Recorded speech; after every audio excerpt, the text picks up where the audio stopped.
Hey everybody, welcome back to LeftPawGaming. Today we've got some more of my walkthrough footage of Lost Judgment.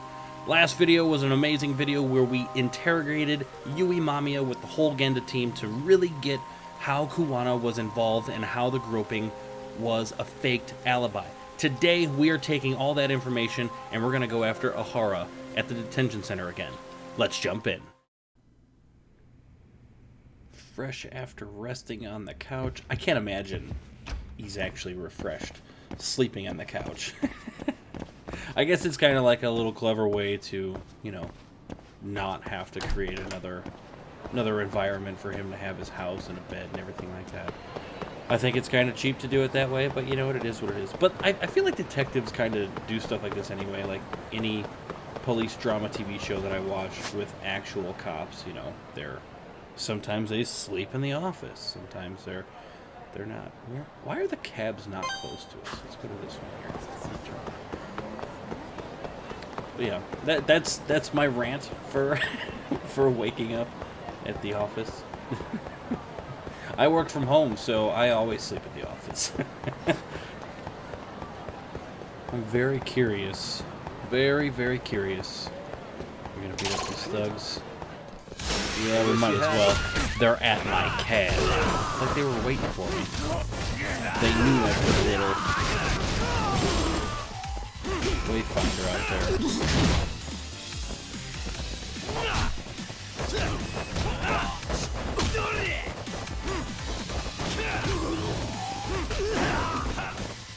You know, I can definitely see a difference,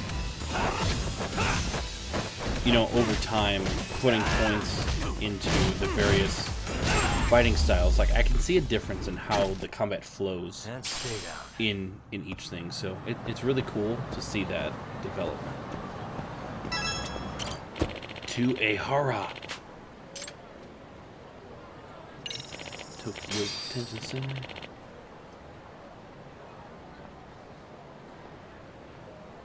Sorry about that. I had a text from my fiance and son.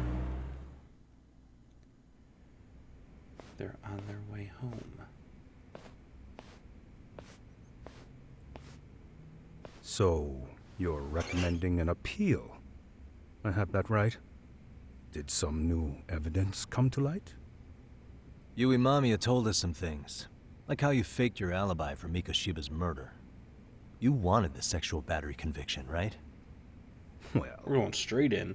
Your goal was to avenge your son and humiliate the law on a grand scale. I have no idea what you're talking about. Ehara-san, we do. have a much better grasp of the situation than you think. And what exactly have you grasped? Like Yagami-san just said, you're innocent, as far as the harassment goes. As your lawyer, I'll file for an appeal, and we'll make sure the world knows it. Thanks, but no. I'm scum of the earth. A pervert. The prosecution and the judge made that very clear in the verdict. On the Get day of outta the crime, here. October 7th, at around 6:30 a.m., you were in Ijincho, not Tokyo. Baloney. I was relaxing at home. Except that you weren't. Oh? You wanted to give the man who pushed your son to suicide the beating of a lifetime. And you'd miss out on that opportunity if you were at home, which is why you were in Ijincho instead. Isn't that right? You and Kawana's former student staked out Mikoshiba's house until he left. Then you dragged your prey into a car and brought him to an abandoned building in Ijincho, which would later become a murder scene. Every bone on Mikoshiba's fingers was broken. That's a horrifying image. Remembering how he pushed Toshiro-kun to his death, it's no wonder you'd go that far. You tortured Mikoshiba without a shred of remorse. You inflicted no small amount of pain and terror. There's no way you weren't there, and I'd put my money on that. And then... You need the whole play-by-play, even though you already know it? Oh, not at all. I'm just fascinated by this outrageous little story. At how close we're getting to this outrageous story. We have the answers we need. So we'll show him the video first. As for what Tell you that it's did next real. after beating Mikoshiba,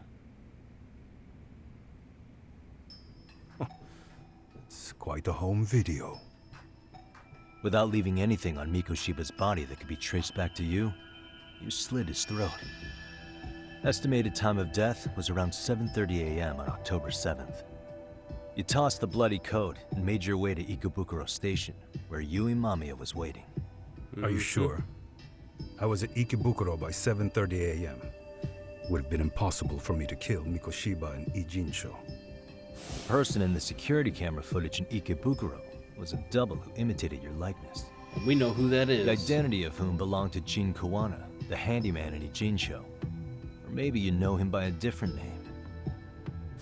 Former high school teacher Yu Kitakata. So which name did he give you? I don't know who you're talking about. I think you do. With Kawana in view of the security camera, you met up with Yui Mamiya at Ikebukuro first. That's where you touched the undergarments she had prepared.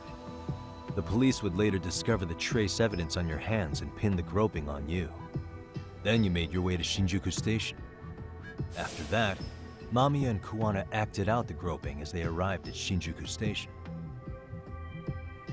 Kawana jumped out of the train and Mamiya chased after him. And then, in the smallest of blind spots in a station absolutely packed with cameras, you were waiting for Kawana, who looked just like you. With the two of you matching, you were able to swap places in that huge crowd without anyone noticing. Kawana handed you the transit card used to pass the ticket gate. There it is. Just one piece of hard evidence that places you in Ikebukuro at 7:43 a.m. And right after the swap, Mamiya started calling for help. Because she was in on the swap. After that, well, we've all seen how the news reported it. You were caught in a public place with plenty of witnesses. An active duty police officer arrested for sexual battery. The public outcry was very clear. As a result, despite it being your first offense, you were actually tried and convicted. The consensus is that it was a fitting punishment for someone so heinous. Even as your lawyer, I felt the same. Have some confidence in yourself, Shirosaki-sensei. The prosecution, the judge, and a lawyer like you all laid out the evidence in court and found me guilty. Because that's what you wanted. I'm in no position to doubt you. And I've long accepted the ruling that Toshiro was never bullied. Get out of here. There's nothing I can do but abide by the rule of law. Right? That's all I can do, right? I know what you're trying to say. Getting irritated. You carried out the justice that the courts wouldn't, right? Everything my son went through was passed off like it never even happened. School, the teachers, and yes, the court. They all dismissed the reason he died. That's when Kawana came in the picture, telling you Toshiro-kun had been bullied. And you just ate right out of his hand. But was it didn't you? Kawana's words that suddenly made you want to kill Mikoshiba? Because all of his fingers were broken while he was still alive. Was that really all just your pent-up rage? What do you have to say, Ehara-san?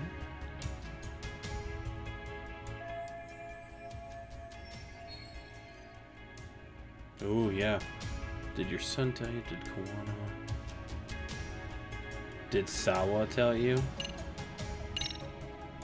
Was Sawa-sensei the one who told you the truth? She was the only person Toshiro-kun confided in. You had to have heard it from her, right? Nearly hit the nail on the head, as they say. Nearly? After my trial, she confessed she knew about the bullying. But only to her old teacher over the phone. She had no idea she was being recorded. Oh, wow. What? Kawana-san let me listen to that recording where I learned Sawa-sensei had been muzzled by both the homeroom teacher and the lawyer. That was the proof of Toshiro's bullying I'd wanted all throughout the trial. After hearing Sawa-sensei's words, I finally understood. They pushed my boy over the edge. Was there no other evidence of the bullying? Like a diary of Toshiro-kun's or something of the sort? Nothing. Toshiro never talked to me or my wife about the bullying. That sucks.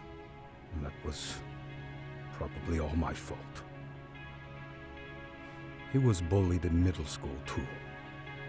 Kids would throw his pencil case around or hide his books. When I heard about it, I chewed him out. They walk all over you because you're weak. Grow spine, I told him. Oh, man. That's not the way to handle I it. take it that was the wrong approach. Yeah, There's a nice way to say that. I can't Like, imagine how much courage it took for him to come forward about his suffering. I'm sure he felt ashamed about it. And I should have listened when he pleaded for help. I should have told him I was proud of his bravery. But instead, I pushed him away. And in the end, Toshiro tried to make sure he never showed weakness to us again, no matter how much pain he was in. He went to a private school out in Yokohama because he hated living with me. But in the end, he still suffered. No, that's terrible, man. And that's why you didn't hesitate to unleash hell on Mikoshiba.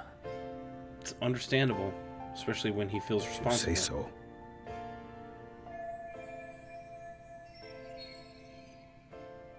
Must be. You know, I don't know. I don't know if it's something that he would want to gloat about, right? Like, if he just had this huge sense of, or huge desire for revenge, right? I don't think he would want to gloat. So this line here must be killing him not to admit to the murder. Like, it's probably something that he still doesn't want to admit to. Like, because if he admits to that, then he admits that he knew his son was bullied. Then he admits that he, treated his son poorly when his son came forward about being bullied. Like, it's just a spiral of things that are like gonna pull him all these sorts of ways. So there's no reason why I believe that he would gloat and admit to murdering him. Like, saying that he actually himself was pushed over the edge. Like, he's gonna, if I were him, I would be like, I don't know what you're talking about. Whatever happened to him, good riddance. But I'm not going to tie myself to that and allow myself to be pulled in the full line of, all these defeats along the way. Very sad, in my opinion. So the first time Kawana showed up was when he let you listen to the phone call with Sawa-sensei, right? Yes. He approached me and asked me if I still wanted justice for my son. I was in uniform when he came to me too. Very bold. But it paid off. I owe him a debt of gratitude. He reassured me he had already taken care of multiple individuals like Goshiba, and that he'd urged other families to avenge the children they lost to bullying. He'd tell them that simply being branded a bully wasn't enough. He promised to deliver real justice. If justice can be served at one's own discretion, laws would cease to serve their function. If the law isn't fair to everyone, no one will obey it. The law is only able to help the powerless because it can't be swayed by money, force, or anything else. Then tell me, what's the solution when the law fails to punish someone who laughs in its face? That's a great question. To overlook those the law won't judge is to abandon those the law couldn't protect. To render justice with confidence, you require sufficient evidence. Some of the victims' families refused Kawana's offer of revenge, telling him it would be unforgivable. But even after rejecting his offer, not a one reported Kawana-san to the police. Do you understand what that implies? Whether you follow through with revenge or not, Kawana-san presents a solution that resonates with people. Wow. Yeah, that's a great Being point. that the law is unfair and imperfect. Am I wrong about that? No, you're not. But we're fighting to make it as fair as we can. Laws have to change until they are perfect. They don't change fast enough. That's for damn Toshiro's sure. death was murder by another name. Yet Hiro Mikoshiba walked free. He even got to enroll in a teaching program as a student teacher. Someone like him? It's insane! I'd die of old age before the law was ever written to be fair enough. For Toshiro's sake, I can't turn a blind eye to a world where the Mikoshibas can live without consequence.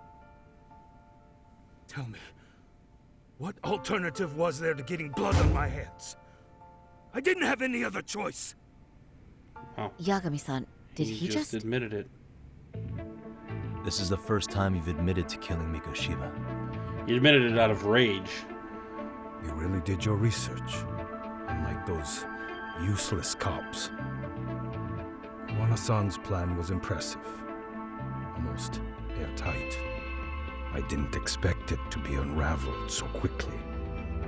I just got lucky. There was some dirt on Yui Mamiya that Kuwana could have used against her. If we hadn't found it, there's no way we would have gotten her to talk.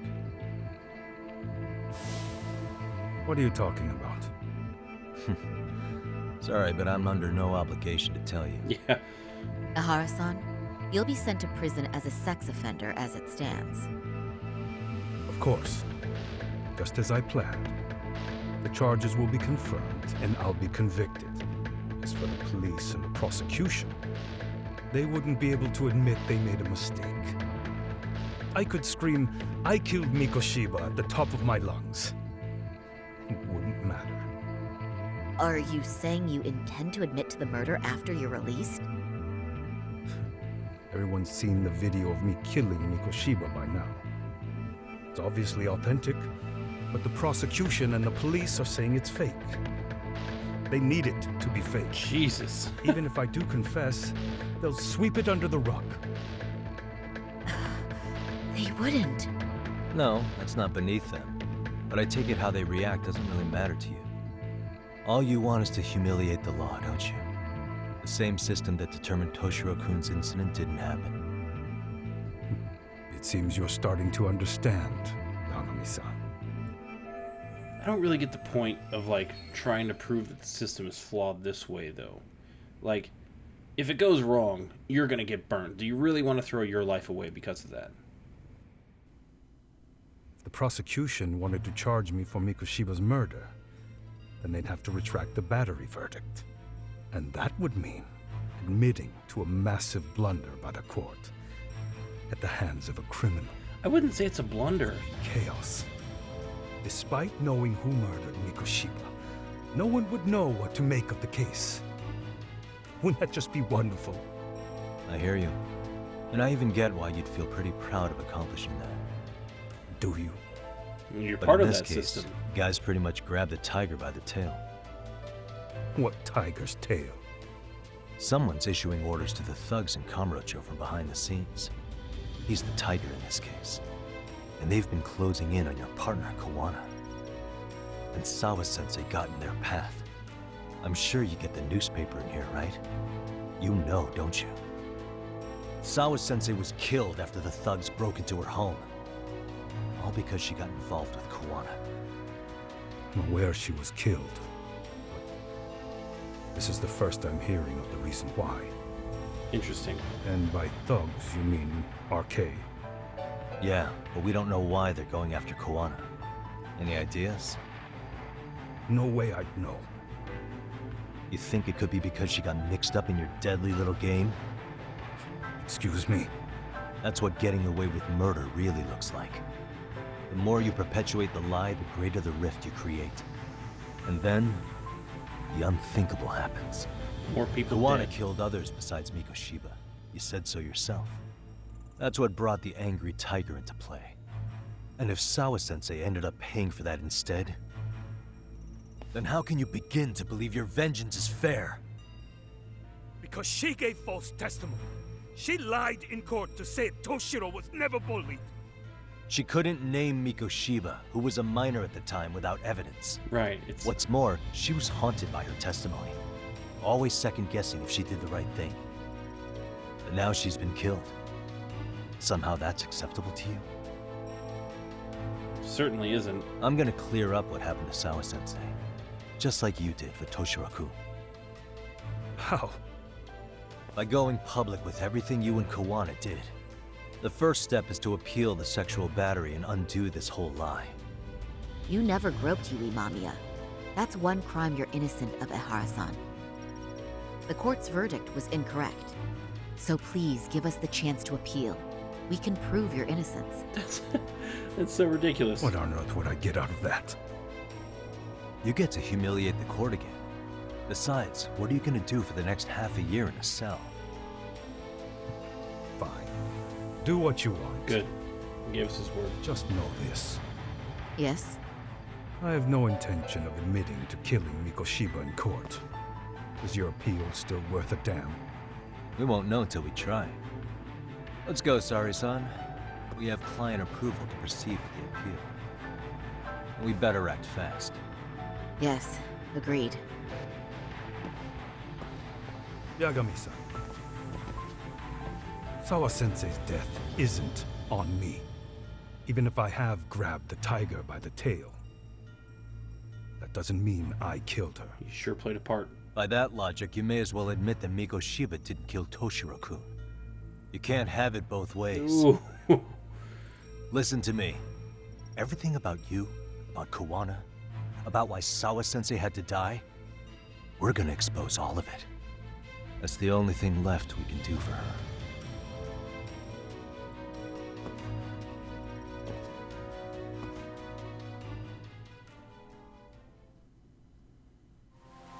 Alright guys, we're going to cut this video off right here because this is, I mean, it's a great spot to stop the video, right? We just interviewed Ehara. We did some prodding. I voiced my opinion why he wouldn't want to admit to the Mikoshiba murder, but then we pissed him off enough to make him admit it, saying that he had no other choice, right? He had to do it. And it just kind of shows a cycle, like a little bit of the psychology that goes into it, like the type of person he was. He was a law enforcer. He didn't want to just admit to breaking the law, but he also wanted to expose the law for being, you know, just broken, not functioning the way that it was designed to, right? To help everybody. He goes into a lot of detail about, you know, how it fails and who it prevents from, you know, actually getting justice. But when we come back, we're going to have a conversation with the Genda Law team and start figuring out a way to get back at Kawana. How do we get the appeal filed, and how do we get Kawana so we can turn him in? But as usual, thanks for stopping by. Don't forget to like and subscribe. We will see you guys in the next video.